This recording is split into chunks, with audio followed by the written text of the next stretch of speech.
Okay, so now we're going to test for our inputs and outputs. But for now, we're going to start out with the inputs. And generally, you want to hook up your input to line in on the back of the console and take your direct outs back of the console.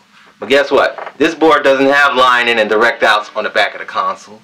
It has a patch bay over there, which makes it a little difficult because, yeah, if it had lines in and direct outs on the back, it would be so easy.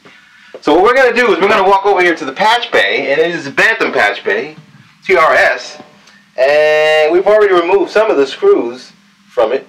This is the patch bay, and it's a Bantam patch bay. We're going to have to get up under there and test our connectivity to our channel over there.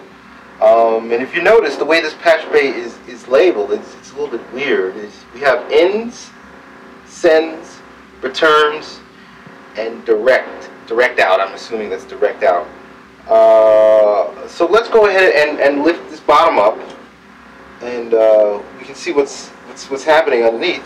And if we remove that, we'll see a bunch of ribbon cables there, and they're labeled as well too.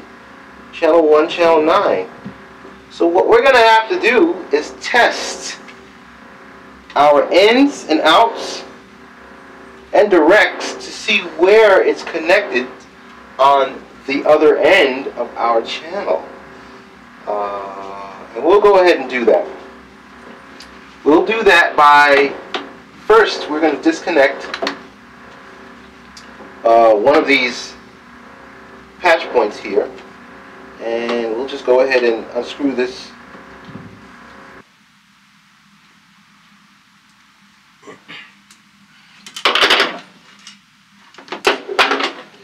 As you can see, ladies and gentlemen, let's open that up a little bit better. This is a patch circuitry, and it's a bunch of ribbon cables, and you can see they're all labeled channel 1, channel 9. We just want channel 1. I would assume this piece is probably that ribbon cable over there. But again, we're going to test the same way. We're going to use our voltmeter again. We're going to test these points here. And in your board, it might be slightly different, but you really want to test the ins and outs. We're going to put a clamp on here. Oh, no, here, which is our inputs. And again, the other side is connected to our voltmeter, like that. Okay?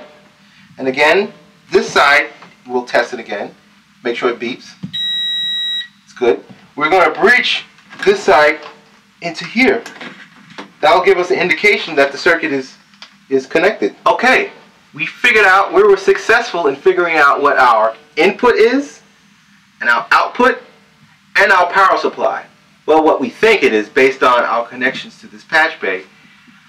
And yes, it took a very, very long time and a lot of testing.